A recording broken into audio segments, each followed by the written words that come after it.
Bueno, son las 8 de la mañana, 30 minutos ya. La ilustración, el arte de llevar a imágenes unas ideas. En las primeras cuevas que encontramos en Francia, en el norte de España, los jeroglíficos egipcios, las primeras imágenes nos daban cuenta de cómo el hombre acudía a la ilustración, acudía a las imágenes para contar muchas cosas. Y hoy este arte ha evolucionado de una manera tan bella que tenemos libros como este, tan hermosos, y como el trabajo de Nicolás Castel, uno de los ilustradores argentino-español más importantes que tenemos y con el que queremos invitarlos a ustedes a esta conversación en Leo Bogotá.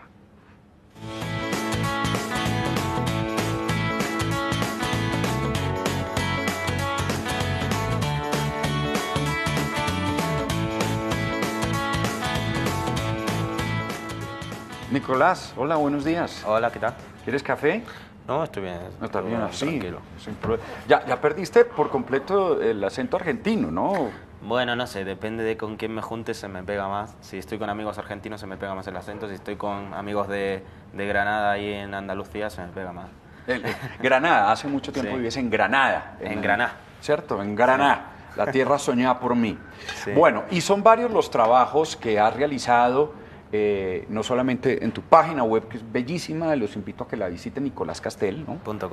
.com. Exactamente, sino en varios libros, en varias exposiciones. Y aquí en Colombia tenemos uno editado por uno de nuestros editores, que es la historia de Borges, El laberinto infinito, donde se habla no solamente de la juventud de Borges, sino también hay una inmersión en el gran poema de él, el Aleph, que es considerado pues uno de sus obras maestras, sino su gran obra maestra, ¿no? Sí, uno de los relatos más emblemáticos que tiene, sí. Sí. Bueno, Nicolás, ¿cómo es tu trabajo? ¿Cómo miras una obra y cómo decides qué tipo de ilustración vas a hacer? Bueno, el caso de este proyecto fue era un proyecto largo, de hecho fueron 2 años de trabajo. Y yo en ese momento estaba trabajando en una oficina en Suiza, dibujando, pero de una forma mucho más mecánica, con un programa que se llama Adobe Illustrator, era todo muy técnico, y no era lo que más me gustaba. Y justo me seleccionaron para una exposición en Italia, y ahí fue donde conocí a John Naranjo, y que estaba justo haciendo una línea de libros, novelas gráficas, sobre autores latinoamericanos. Hicieron uno de Gabriel García Márquez, que se llama Gabo, otro que hicieron de Rulfo. De Rulfo. Y me propusieron, me llamaron para hacer una entrevista y, nos gusta mucho tu trabajo, hemos hecho esto, Gabo, Rulfo, y ahora queremos hacer Borges contigo. Y justo Borges era, bueno, de siempre, mi escritor favorito. Yo ya había leído todo y dije, bueno, pues, y mi sueño siempre fue hacer un cómic largo, ¿no? Un proyecto del cual dijera, mira, esto es lo que he hecho yo, ¿no? Sí. Entonces, nada, abandoné el trabajo en Suiza y fui de nuevo a Granada para trabajar en esto. Sí. Realmente fue salido de la pasión. Sí, salido de la pasión. Tú has dicho muchas veces en varias entrevistas que reivindicas mucho el uso de la plumilla y de la tinta. Sí. Y que incluso tu trabajo muestra como primero haces una aproximación a través del dibujo manual, de encontrarte con el olor, con derramar la tinta, con cometer errores, con equivocarte y tener que decir caramba y voltar la hoja y traer otra. Y ya después pasarla a un proceso de escaneo y ya entrar con el Photoshop, sí, ¿no? La técnica básicamente es así. En papel siempre me gusta más trabajar en papel todo lo que pueda, y el trabajo de línea lo hago con la tinta y la pluma desde tengo 14 años, más o menos, porque es una técnica que la verdad es que lleva su tiempo sentirte cómodo con ella, ¿no? Y me encanta. Y bueno, luego lo que sí es verdad, el color ya en digital le paso... Los brillos, las texturas. Sí, esas cosas. Sí, pero primero dibujas, ¿no? Primero dibujo siempre, sí. Primero dibujas. El dibujo manual siempre, y creo que siempre seguiré trabajándolo así, porque me gusta sentir que estoy trabajando de la misma manera que Da Vinci, que Miguel Ángel en su día, ¿no? Hay como una cosa mágica ahí en el trazo del papel. Sí, o como los primeros humanos, o quién sabe si son neandertales, pero también, que llegaron a aquellas cuevas por ejemplo, en Altamira, en el norte de España, a dibujar unos pequeños símbolos, Sí. y aquí también, en nuestra América, en fin, donde, no sé, eso me parece que conecta mucho con la esencia del ser humano, ¿no? Sí, totalmente. ¿Sí? Sí, sí. Por ejemplo, a mí alguna vez me preguntaron, ¿usted qué quisiera hacer? ¿Escribir bien o dibujar bien? Y yo dije, me muero por tener un lienzo y ser capaz. Yo no soy capaz de hacer una línea recta, pues no, o sea, no tiene, ni curva. pero la experiencia de dibujar es muy enriquecedora, ¿no? Es curiosa esa, ¿no? Escribir o dibujar bien, porque en mi caso yo creo que se unen las dos cosas. En el caso del cómic, porque al final es contar historias a través de la imagen, a través del dibujo. Entonces también de alguna manera eres escritor. Pero se juntan las dos cosas. Entonces no creo que sean dos pasiones mundos tan incompatibles. distintos. Sí, dos mundos Sí. tan distintos. Sí, sí. Sí. Bueno, Nicolás, yo veo que en tus trabajos hay muchísima riqueza visual y muchísimos detalles y sobre todo muchísimo color. Hay muchos ilustradores que buscan una tonalidad o el blanco y negro o uno o dos colores. A ti los colores, al contrario, te parecen que hay que usarlos, ¿no? Bueno, eso también tiene una pregunta, es una pregunta interesante. En ilustración es que hay dos cosas, ¿no? Ilustración puedes usar todos los efectos que quieras porque tienes que contar el máximo posible en una sola imagen y esa imagen tiene que ser lo más potente que puedas, ¿no? En cambio, en cómic tú lo que quieres es una narración donde el lector se meta lo más posible en la historia y si pones demasiados efectos puedes distraer un poco. Entonces yo siempre bueno, he sido profesor 3 años también de cómic e ilustración, les decía a los chicos que si vais a usar color en un cómic que sea narrativo también, ¿no? Que cuente algo. A lo mejor que la temperatura de una escena, ¿no? O un rojo así de fondo para darle énfasis a una emoción concreta, ¿no? Y en ese sentido sí que apoyo el color en el cómic, El color en su poder expresivo. Entonces, si Sí. vamos a hablar de la soledad, vamos a hablar de la angustia, Sí, por ejemplo.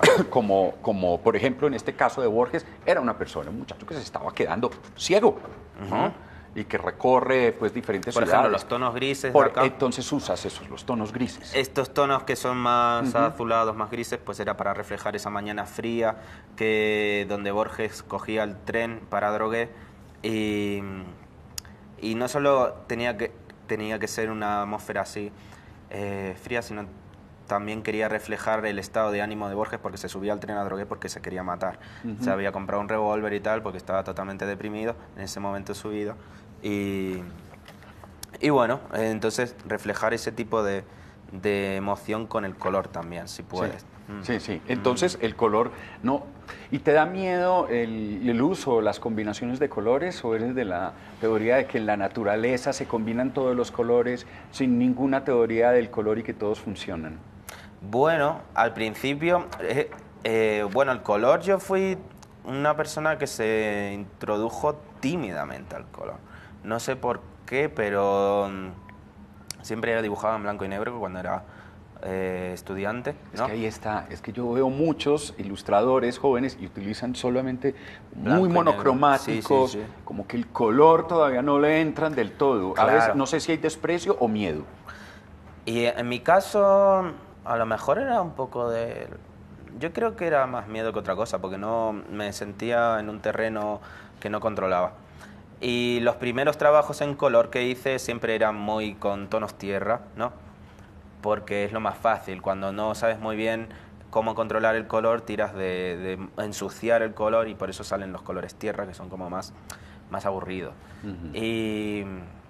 Y bueno, luego, curiosamente, fue cuando rompí con el trabajo este de Suiza que se me empezaron a ocurrir un montón de combinaciones cromáticas muy divertidas y como que, no sé, después de tanto tiempo como reprimiendo lo que tenía que decir dentro, salió solo, ¿no?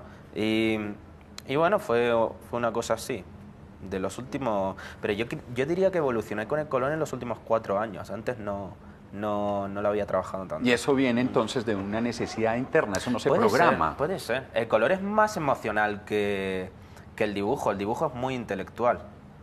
También es emocional y se puede ser muy emotivo con el dibujo, con las líneas y con la forma. Nicolás, has sido profesor y Sí. has trabajado con chicos, nos lo estabas diciendo.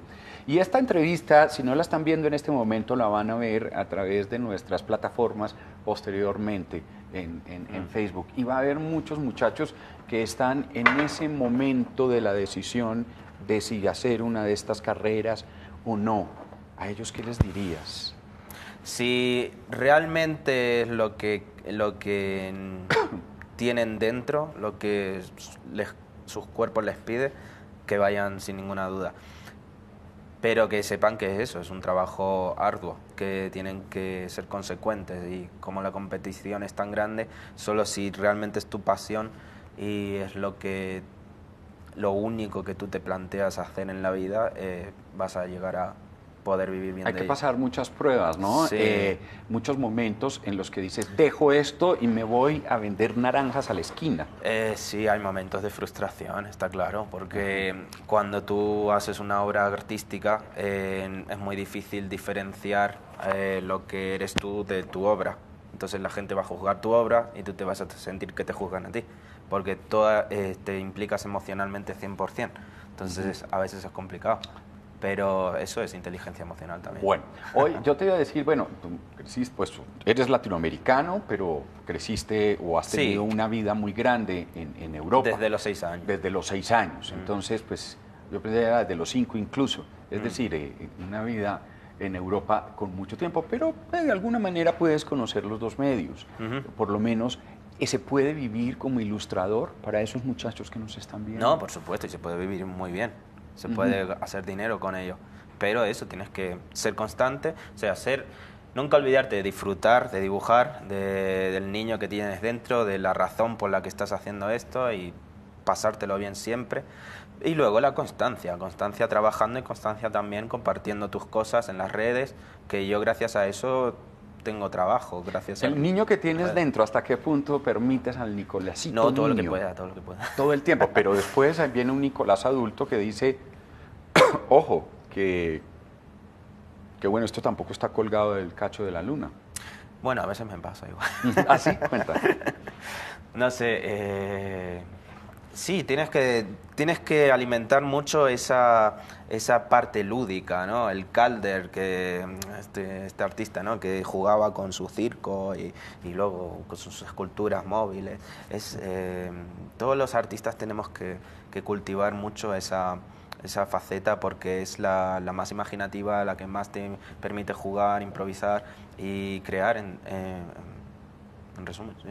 ¿Dónde te inspiras? ¿Dónde se inspira un ilustrador como Nicolás Castel? ¿En el cine, en las revistas, en la imaginación a través de leer un libro, las imágenes? Todo el tiempo estás pensando en imágenes, pero bueno, son muchas preguntas. ¿Dónde te inspiras primero? A ver, a mí un poco de todo, ¿no? El cine y los libros, cuando tienes algún tipo de bloqueo, te ayudan a verlo desde otra perspectiva, pero por sobre todo los viajes te ayudan a nutrirte de todo tipo de sensaciones. Ayer, por ejemplo, estaba en Cartagena, había un atardecer increíble y había unos colores que me recordaban a colores que he usado, ¿no? Y no sé, pero también me gusta mucho la música, ¿no? Y en festivales o con las sensaciones que hay o mismo en una noche así de marcha con mis amigos, pues toda la intensidad esa, llevarla a colores, llevarlas a formas, llevarlas a formas que se rompen, no sé, eso me estimula muchísimo. ¿Y todo el tiempo estás pensando en imágenes? ¿Es una constante? Yo creo que sí. ¿Crees que sí? Sí. ¿En cómo llevar esto a una imagen? Sí. Es lo que más se traduce así rápidamente. ¿Los trabajos tienes un tiempo promedio para hacerlos o hay unos que te dan más dificultad que otros? Bueno, eso sí, eso ocurre también. Por suerte con Óscar Pantoja y John Naranjo, el editor, sabíamos que era un proyecto bastante ambicioso y que mi dibujo es detallado y minucioso, y entonces iba a llevar tiempo, entonces no teníamos... Estipulamos como año y medio, al final se alargó a 2, pero ellos lo entendían perfectamente. Esto no ocurre con otros encargos, como una vez que tuve que hacer un anuncio para Mercedes-Benz, que tenía que ser en una semana, y estuve una semana prácticamente sin dormir, haciendo el coche, los cambios, los fondos, ¿no? Y bueno, depende del cliente y del proyecto, pero sí, hay veces que es un poco más estresante y tienes que hacer todo el esfuerzo intelectual posible por acordarte, no, es que yo dibujo porque me gusta, porque a veces no es tan agradable cuando tienes la fecha de entrega y tienes que estar sin dormir y todo eso, es un poco duro, la verdad, pero bueno, no es siempre así. Yo siempre he pensado, para poner otro tema, que existen dos tipos como de, no sé, de guías. Una es la influencia y la otra es las ganas de aprender. Por ejemplo, cuando ves un artista y quieres seguirlo, ¿sí? Es que se me olvidó la palabra y la tenía antes de hacer la pregunta, y quieres seguirlo, hay una decisión consciente de seguir a este artista, ¿sí? Y aprender de él. Y los otros son las influencias que son más subconscientes, que incluso creo yo que no las nota el propio artista, sino que las nota el crítico o la persona que se acerca. Sí. ¿Cuáles son crees tú, esos artistas a los que quieres seguir, imitar, o es que no necesariamente imitar, o aprender de? Sí, coger como si fueran maestros, ¿no? Pues, bueno, la gente que es del mundo del cómic y de la ilustración lo puede ver bastante. Siempre hay una influencia de Moebius, de Hayao Miyazaki. Estos artistas siempre me fascinaron, ¿no? Luego en ilustración... es el japonés que incluso tuvo una Oscar por el viaje de Chihiro, y luego está el Castillo Vagabundo, Ponyo, y de ahí a mí me encanta. Bueno, luego en ilustración me gusta mucho James Jean, Victor Knight, no sé, Kilian Eng, Joe Sacco. Joe Sacco, bueno, Joe Sacco me gusta como autor. Me parece muy interesante todo el trabajo de utilizar el cómic como reportaje, y eso no se había hecho tanto. De hecho, creo que ha ganado el Pulitzer por uno de sus libros. Y no obstante, a mí no me estimula tanto estéticamente, aunque su trabajo funciona con lo que tiene que contar, pero sí me gusta mucho como la idea de utilizar este medio como reportaje. Y de hecho, una vez, cuando estaba haciendo el máster de dibujo en Granada, hice un pequeño cómic de 6 páginas que era un reportaje sobre Gaddafi. Está en mi web. Y era así, hacerlo lo más serio posible, lo más reportaje posible, como una especie de cómic documental. Y sí, no sé, a ver, siempre hay influencias, es que es imposible controlar eso. Pero yo creo que es bueno. Lo que sí hay que intentar a lo mejor es tener el máximo de influencias posibles para que no se vea tanto la luz de un autor nada más, ¿no? Entonces, y estar abierto siempre a nutrirte de cosas nuevas. Por ejemplo, en el Museo del Oro yo estuve haciendo dibujos y de la cultura precolombina. Sí, me gusta mucho cómo hacían las caras, esas expresiones que tienen los muiscas, ¿no? ¿No te parece que todas las exploraciones, una gran cantidad de exploraciones en el arte entero, luego se empiezan en una evolución para volver a lo que hicieron los egipcios en esa calidad arquitectónica, la efectividad expresiva de cada uno de sus imágenes? Sí, es verdad que Picasso también se interesaba por el arte africano y cosas así. Modigliani, Gauguin. Sí. En fin. Es que siempre estamos Gaudí buscando cosas cogía nuevas. en las imágenes del desierto simplemente y las llevaba a arquitectura, ¿no? Es que ciertamente estas culturas que eran tan antiguas tenían una fuerza expresiva brutal, ¿no? Y cuando tienes una sensibilidad y una trayectoria en lo gráfico, pues eso lo acabas valorando. Quizás no lo valora igual alguien que no conozca tan de cerca el medio, ¿no? Pero cuando vives de las imágenes y siempre buscas formas nuevas de expresar emociones, te resulta muy, muy estimulante ver cómo lo hacían estas culturas, ¿no? Sí. Cada vez, ayer sosteníamos una conversación con uno de los grandes intelectuales latinoamericanos, Andrés Oppenheimer, sobre la manera como la automatización iba llegando a nuestras vidas e incluso nos estaba quitando empleos o nos estaba cambiando la manera de ver el empleo. El argentino este. Sí, exactamente, sí, el argentino. Y uno de los elementos que efectivamente va a cambiar radicalmente es el diseño, ¿sí? Cada vez se necesita, ¿tú crees eso? Menos, incluso quien no sepa dibujar puede ilustrar. Depende. Es que, ¿qué es dibujar? Buena pregunta, ¿qué dices tú? No sé, no me lo preguntes a mí, te lo pregunto yo a ti. Porque no es lo mismo saber dibujar que saber dibujar académicamente hablando. Digamos que académicamente hablando es, yo agarro una hoja blanca y te hago un retrato, que yo lo puedo hacer porque tienes una preparación. Tengo una preparación en Bellas Artes. Pero realmente saber dibujar es proyectar un concepto en imagen. Si tú tienes un concepto y aunque no sepas hacer algo académico, lo sabes expresar en un logotipo, en un símbolo o en una infografía, algo así sencillo, pero que es efectivo, estás dibujando y estás dibujando bien, porque tu objetivo se cumple.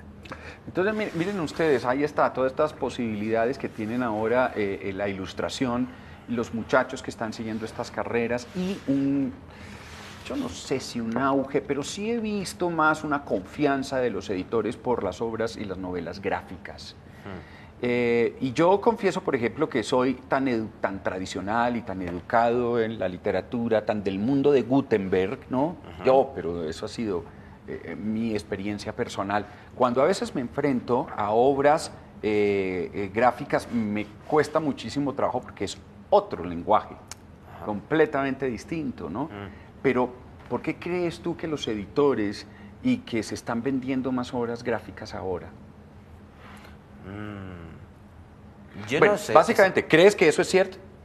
Que ahora hay un auge de la novela gráfica, pienso que sí.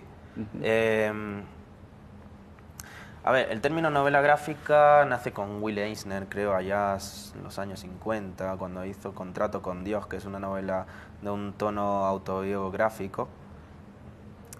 Pero luego lo que ocurrió es que Robert Crumb empezó a hacer cómic autobiográfico también, Harvey Pekar igual, y esto en los 80, y eso se desligó un poco de toda la connotación infantil que tenía el cómic a raíz de los superhéroes y de toda esa influencia, ¿no?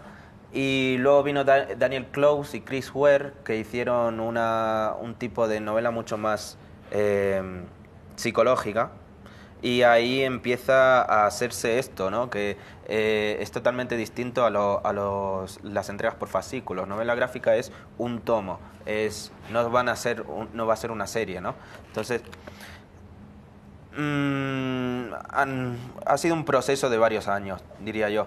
Luego sale Maus, que es de Art Spiegelman y gana el premio Pulitzer, donde cuenta toda la experiencia de su padre en los campos de concentración. En los campos de concentración, pero Maus habla eso de... Sí, y en los últimos años vemos fenómenos como exposiciones de Hugo Pratt y de otros artistas de cómics en el Louvre, y luego planchas de Tintín, de Hergé, que se venden a 2 millones de euros en subastas. Es como que poco a poco se ha ido introduciendo entre otro tipo de lector. Yo creo que es eso, que antes solo lo leía el público juvenil y ahora se ha expandido a todo tipo de edades, ¿no? O que el público juvenil, que nos educamos con eso, ya crecimos un poquito. Puede ser, pero eso también implica lo otro. Y bueno, yo creo que la potencia de este lenguaje es que tiene la intimidad que tienes tú cuando lees un libro de Borges, por ejemplo, que lo lees en tu casa o en tu cama, en tu cuarto, pero a la vez tiene la fuerza de la imagen, que es algo muy emotivo. Entonces, eso es lo que más me fascina del medio. Nicolás, gracias. Qué placer esta conversación. Lástima que no me recibió el tintico o cafecito que le decimos. Es que acabo de desayunar, no pasa nada. ¿Es que qué? Acabo de desayunar, estaba ya.